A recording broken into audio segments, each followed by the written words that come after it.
2 விஷயத்தை கேட்கணும். இதோட கோர் இஷ்யூவே வந்து திமுக ஒரு கூட்டணியை வச்சிருக்கு. அந்த கூட்டணியிலிருந்து எந்த கட்சியும் இதுவரை வெளியே போகலை. புதிய அடிஷன்ஸ் தான் இருக்குது. மக்கள் நீதி மையம் போன தேர்தலில் இந்த தேர்தலுக்கு வராங்க.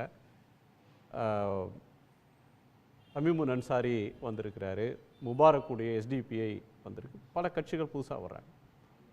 ஆனால் அமித்ஷாவும் எடப்பாடி பழனிசாமியும் சேர்ந்து அந்த கூட்டணியை அறிவித்த உடனே திரு பழனிசாமி அவர்கள் ஒரு பெரிய அரசியல் திருப்பம் வந்துடுச்சு, திமுகவுக்கு கிளி பிடிச்சிருச்சு அப்படின்னு ஆரம்பித்தார். பிறகு அன்புமணி இந்த கூட்டணியில் சேர்ந்தார், தினகரன் சேர்ந்திருக்கிறாரு, வளைக்கப்பட்டார், மிரட்டப்பட்டார் அப்படின்றதெல்லாம் விமர்சனங்கள். இதில் கோர் பாயிண்ட் இன்னைக்கு விஜயை விமர்சிக்கிற இடத்துக்கு இவங்க நகர்றாங்க அப்படின்ற ஒரு விஷயத்துக்கு பின்னாடி இருக்கிறது. இப்போ இருக்கிற காம்போசிஷன் என்டிஏவால் திமுக கூட்டணியை எதிர்கொள்ள முடியாதா? அவங்களுக்கு வந்து மேட்ச் பண்ண முடியலன்ற ஒரு இடத்துல தான் இந்த விமர்சனம்ன்றதே பிறக்குதா? அதாவது ஆரம்பம் முதலே இந்த எலெக்ஷன் ஃபீவர் ஆரம்பிக்கிறதுக்கு முன்னால காலத்திலிருந்து எடப்பாடி பழனிசாமி அவர்கள் இந்த கூட்டணியை கண்டு கடுமையாக மிரண்டிருந்தார். திமுக கூட்டணியை கண்டு அந்த அப்சஷன் அவருக்கு எந்த அளவுக்கு இருந்தது அப்படின்னு சொன்னால், விடுதலை சிறுத்தைகள் கட்சி இந்த கூட்டணியை விட்டு வெளியே வரும் அப்படின்னு பேசினார். பல்வேறு கூட்டங்களில் பேசினார், ப்ரெஸ் மீட்டில் சொன்னார். ஆதவர்ஜுனா தான் வெளியே வந்தார். அதுதான் சில என்ன சொல்கிறது, சிசுறுகள் தான் வெளியே வந்தாங்களே தவிர மற்றவங்க வரல. அதற்கு பிறகு என்ன சொன்னார் அப்படின்னா, காங்கிரஸ் வெளியே வரும், செட் ஆகாது அவங்களுக்கு அப்படின்னு சொன்னார். அதுக்கப்புறம் விசிகா உடைந்து சிதறும் அப்படின்னாரு. சொல்லிட்டு செட் ஆகலை அப்படின்ன உடனே என்ன பண்ணார், அங்கேயும் அவங்களையும் விமர்சித்தார். காங்கிரஸும் செட் ஆகலை அப்படின்ன உடனே ஒரு பிச்சைக்கான சட்டையில் ஒட்டு நிறைய இருக்கிற மாதிரி தான் சிலர் பிறந்தகை சட்டை அப்படின்னு ஒரு அன்பார்லிமெண்ட்டாக வந்து ஒரு இவ்வளோ பெரிய கட்சி தலைவருக்கு, ஒரு எதிர்க்கட்சி தலைவர், ஒரு முன்னாள் முதல்வருக்கான கண்ணிய மரபுகளையே மீறி வந்து ஒரு விமர்சனத்தை செய்தார். அதற்கு எதிரான எதிர்வினையை எங்கள் தலைவர் உட்பட எல்லோரும் அதற்கான எதிர்வினையை ஆற்றினார்கள். அதன் பிறகு விஜயை வந்து சொன்னது எந்த அளவுக்கு சொன்னார், இப்போ எல்லாரும் சொன்னாங்க. ஒரு படி மேலே போய் அவர் என்ன செஞ்சார் அப்படின்னு சொன்னால், விஜயை ஆதரிப்பது ஏதோ அன்றைக்கி விஜய் கட்சி கூட்டத்தில் நடந்துச்சு, அதனால் ஒரு எதிர்கட்சி தலைவராக ஆளும் கட்சி விமர்சித்தாருன்னு சொன்னால் கூட பரவாயில்ல. அவர் எந்த எல்லைக்கு போனார் அப்படின்னு சொன்னால், விஜய் சொன்ன கான்ஸ்பிரசி தியரியை ஏற்று அதை நியாயப்படுத்தி பேசினார். 4000 அம்மா கிளினிக் நாங்கள் அமைப்போம், இதான் வேலை அப்படின்னு சொல்லி ஒரு இடத்துல போய் பேசிட்டு சொன்னார். இந்த ஒன்மேன் கமிஷன் வந்து ஒரு நபர் கமிஷன் அமைச்சது வந்து எதுக்கு நான் இது தப்புன்னு சொல்கிறேன் அப்படின்னா, அவருடைய ப்ரெஸ்ஸு மீட்டில் சொன்னார். இதை ஏன் நான் தப்புன்னு சொல்கிறேன் அப்படின்னு சொன்னால், விஜய் சொன்னார் ஒரு ஆம்புலன்ஸ் ஒன்று வந்து முன்கூட்டியே எப்படி போச்சு அப்படின்னு சொன்னார். இதை பார்க்குறப்ப இதில் ஏதோ ஒரு சதி இருக்குன்னு எனக்கு தோணுது அப்படின்னு ஏதோ அந்த. ஆனால் ஒரு விஷயம் வந்து அவர் லேட்டாக வந்திருக்கக்கூடாதுங்கிறத அப்பவும் சொன்னார், அந்த ப்ரெஸ் மீட்டில் சொன்னார். அது ஒரு அளவு சரியான வாதம் தான். ஆனால் எந்த எல்லைக்கு போனார் அப்படின்னு சொன்னால், அந்த கான்ஸ்பிரசி தியரியை, விஜய் சொன்ன அந்த கான்ஸ்பிரசி தியரியை வந்து நியாயப்படுத்தி பேசினார். இப்போ நியாயப்படுத்தி பேசிவிட்டு இன்றைக்கு வந்து விஜய்க்கு ஆதரவாக இங்கே பேசுகிறார், இன்னைக்கு வந்து எதிர்ப்பா பேசுகிறாரு. எப்போ பேசுகிறார் அப்படின்னு சொன்னால், விஜய் அவர் அந்த அளவுக்கு கூட்டணியின் மேலே வந்து ஒரு பெரிய தேவை உள்ளவராக, நாட்டம் உள்ளவராக, திமுக கூட்டணியை வந்து எதிர்க்க முடியாது அப்படிங்கிறதுக்காக, இந்த கூட்டணியினுடைய பலம்தான் திமுகவுக்கு தலைமையிலான இந்த ஆட்சியை வந்து ரொம்ப இன்டாக்டாக வச்சிருக்குது அப்படிங்கிற கவலையினால் என்ன பண்ணுறாருன்னா, சொல்லப்போனால் திமுகவை எதிர்க்கக்கூடிய விஜயை கூட அவர் எதிர்க்காமல் தான் இருந்தார். அதாவது இந்த கூட்டணியில் நான் தனியாக நிற்க போறேன்லாம் விஜய் எப்போ சொல்லிட்டு போயிட்டார். விஜயாய் வந்து எதிர்க்கிற வரைக்கும் இவர் காத்திருக்கிறார். நியாயமா பார்த்தா விஜய் எதிர்ப்பதற்கு முன்னாலே இவரும் இதெல்லாம் சரிதான். விஜய் எப்பவோ எதிர்க்க தொடங்கிட்டார் சார். களத்தில் இல்லாதவர்களை விமர்சிக்க மாட்டோம்னு சொன்னாரு. இலைமறை காயா நான் சொல்றது ஓபனா. எம்ஜிஆர் ஜெயலலிதா அவர் இலைமறை காயா விமர்சிக்கும் போது அது நம்மள இல்ல அப்படின்னு அவர் போயிட்டார். இல்ல சார், கரூர் சம்பவத்துக்கு அன்னைக்கு காலையில நாமக்கல்ல பேசுறாரு, எம்ஜிஆர் ஜெயலலிதா உருவாக்கின கட்சி இன்னைக்கு என்ன கதியில இருக்கு பாருங்க அப்படின்னு காட்டமாக எங்க எப்போ கீழே விழுந்து கிடக்கு அப்படின்னு விமர்சனம் பண்ணார். பேரு தான் சொல்லலையே தவிர அவர் ஏடிஎம்கே எதிர்ப்புன்றத வெவ்வேறு இடத்துல ஹீல் பண்ணிட்டு, மேபி அவருக்கு அந்த அடிமைன்னு சொன்னதுக்கு அப்புறம் அவருக்கு டக்குன்னு அந்த யோசனை வந்திருக்கலாம், நம்மள தான் சொல்றாங்க அப்படின்னு சொல்லி அவர் அதை நினைச்சிருக்கலாம். அதனால் கூட இப்போ வந்து பர்ஃபெக்டாக ரியாக்ட் பண்ணணும் அப்படின்னு நினைச்சிருக்கலாம். இந்த கூட்டணியை பற்றி இவருடைய பயம் அடுத்தடுத்த கட்டத்தில் இப்போ என்ன சொல்றாரு அப்படின்னா, டெல்லிக்கு போயிருக்கிறாங்க கனிமொழி அப்படின்னு சொல்லி இன்னைக்கு சொல்றாரு. உண்மை நிலவரம் என்ன அப்படின்னு சொன்னா, இங்கு திமுக தலைமையிலான கூட்டணி எல்லா கூட்டணி கட்சிகளும் காங்கிரஸ் உட்பட, இப்போ எங்களுடைய ஐவர் குழு போடப்பட்டது, அது வந்து நேராக வந்து அறிவாலயத்துக்கு தான் போச்சு. எல்லா கட்சியினுடைய பிரதிநிதிகளும் அறிவாலயத்துக்கு தான் போறாங்க. ஆனால் இதுவரைக்கும் அதிமுக தலைமையகத்திற்கு பியூஷ் கோயலும் வரல, அமித்ஷாவும் வரல, யாருமே வரல. ஆனால் இவர் சொல்றாரு, இப்போ போயிருக்கிறது அவங்க தான் அதுக்கான நாடாளுமன்ற இதுக்கு அந்த செயல்பாடுகளுக்கு தலைமையேற்றிருக்கிறதுனால கனிமொழி அவர்கள் போய் ராகுல் காந்திகிட்ட பேசிட்டு வராங்க.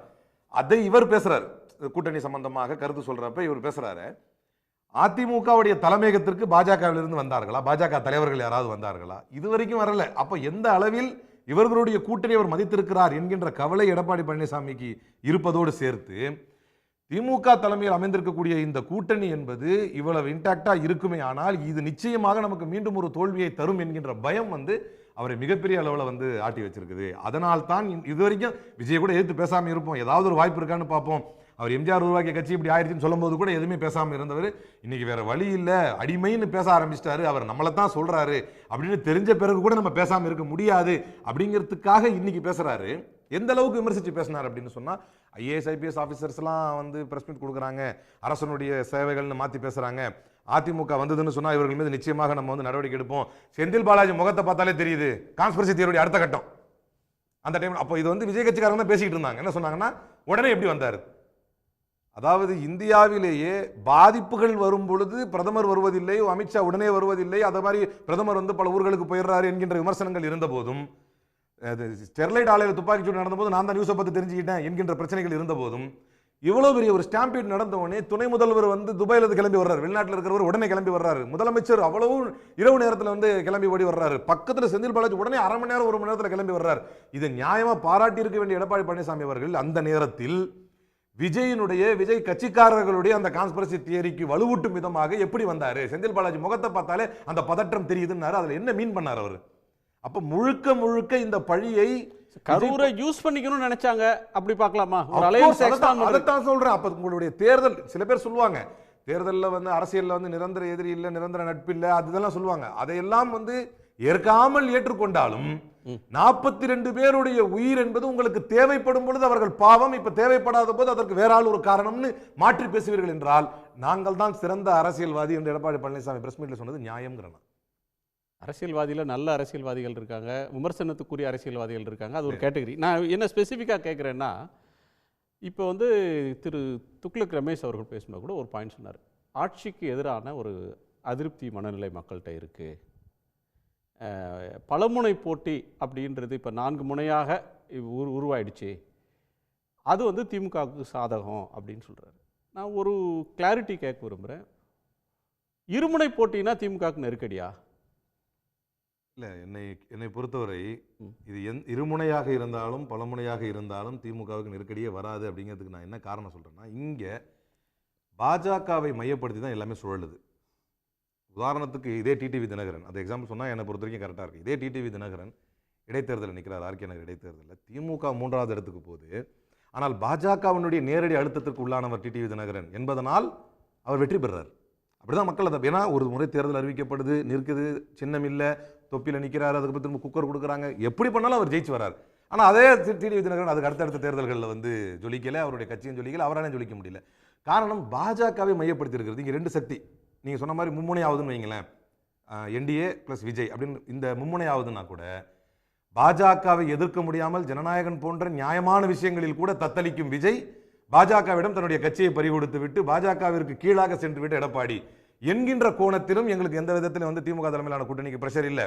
ஒருவேளை இவங்க எல்லாரும் ஒன்று சேர்ந்து என்டிஏ அப்படின்னு நின்றுகிட்டாலும் பாஜகவை எதிர்ப்பவர்கள் யார் என்பதை தமிழ்நாட்டு மக்கள் பார்த்து அதற்குத்தான் வாக்களிக்கிறார்கள் என்கின்ற பட்சத்தில் அந்த கோணத்தில் இன்கம்பன்சி, ஆன்டி இன்கம்பன்சி, ப்ரோ இன்கம்பன்சியை பேசாம பாஜகவினுடைய எதிர்ப்பை யார் வலுவாக காட்டுகிறார்களோ அவர்கள் தான் சிறந்த ஆட்சிக்குரியவர்கள் என்கின்ற மனப்போக்கத்தில் தமிழ்நாட்டு மக்கள் தெளிவாக இருக்கிறார்கள். அப்படிங்கிறதுனால எங்களுக்கு அந்த பிரச்சனையே இருக்காதுன்னு சொல்லுவார். இல்லை சார், நீங்கள் ஒரு கூட்டணி அமைச்சா அது கொள்கையின் பார்ப்பட்ட கூட்டணி, அதே பிஜேபியும் ஏடிஎம்கேவும் அவங்க கொஞ்சம் பேரை சேர்த்துக்கிட்டு கூட்டணி அமைச்சாங்கன்னா அது உருட்டல். இப்போ திரு ப. சிதம்பரம் தொடங்கி வீரபாண்டியன் அவர்கள் வரலையும் என்ன சொல்கிறாங்கன்னா, அது உருட்டல் மிரட்டல்ல பண்ணுறாங்க, பிளாக்மெயில் கூட்டணின்னு முதலமைச்சர் சொல்கிறாரு.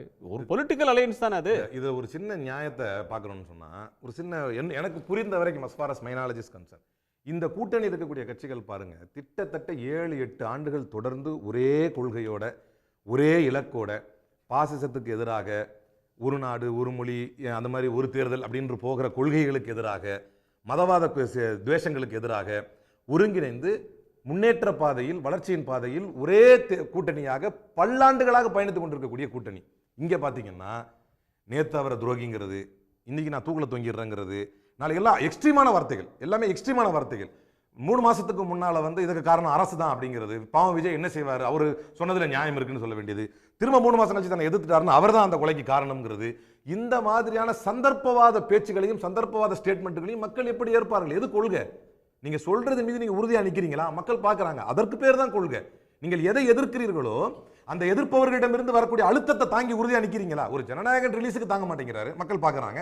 ஆனா இங்க பல்வேறு இடி வழக்குகள், டாஸ்மாக் வழக்குகள், எத்தனை நெருக்கடிகள், SSC உடைய நிதி வராமல் இருப்பது, நம்மளை எதிர்ப்பது, நீட்டுக்கு எதிராக இருக்கிறது, கவர்னருடைய இஷ்யூ, கவர்னருடைய அழுத்தம், எல்லாத்தையும் தாங்கி ஒரு கூட்டணி உறுதியா நிக்குது. இவர்கள் அதே மாதிரி மெட்ரோ ரயில்கள் நமக்கான ஓர வஞ்சனை எல்லாத்தையும் பார்த்து ஒரு அரசு சிறப்பாக செயல்படுது அப்படின்னா அதைத்தான் கொள்கை என்றால் என்ன என்று மக்கள் விளங்கி இருக்கிறார்கள். நீங்கள் ஏற்றிருக்கக்கூடிய ஆக்கப்பூர்வமான கொள்கைக்கு எதிராக இருக்கக்கூடிய இன்னொரு கொள்கை கொண்ட கூட்டணி உங்களை அழுத்தும் பொழுது அந்த அழுத்தங்களை தாண்டி உறுதியா நிக்கிறாங்க அப்படின்னு பாக்குறாங்க. இந்த கொள்கையில் இருக்கிறவங்க திடீர்னு இந்த பக்கம் வராங்க, திடீர்னு அப்படி போறாங்க, திடீர்னு தனியா நிக்கிறாங்க, திரும்ப சேர்த்துக்கிறாங்க, அவங்க கூட முடியவே முடியாதுங்கிறாங்க. இப்ப ஓபிஎஸ் என்ன சொல்றாரு, வந்தா நான் சேர்த்துக்க தயாரா தான் இருக்கிறேங்கிறாரு, இல்ல அவரை சேர்த்துக்க நாங்க தயார் இல்லைங்கிறாங்க. இப்படி ஒரு உறுதி இல்லாத மக்களை விமர்சிக்கிறார்கள் மக்கள், அவர்களை ஏற்க மாட்டார்கள். உடனுக்குடன் செய்திகளை தெரிந்து கொள்ள சன் நியூஸ் பெல் ஐகானை கிளிக் பண்ணுங்க.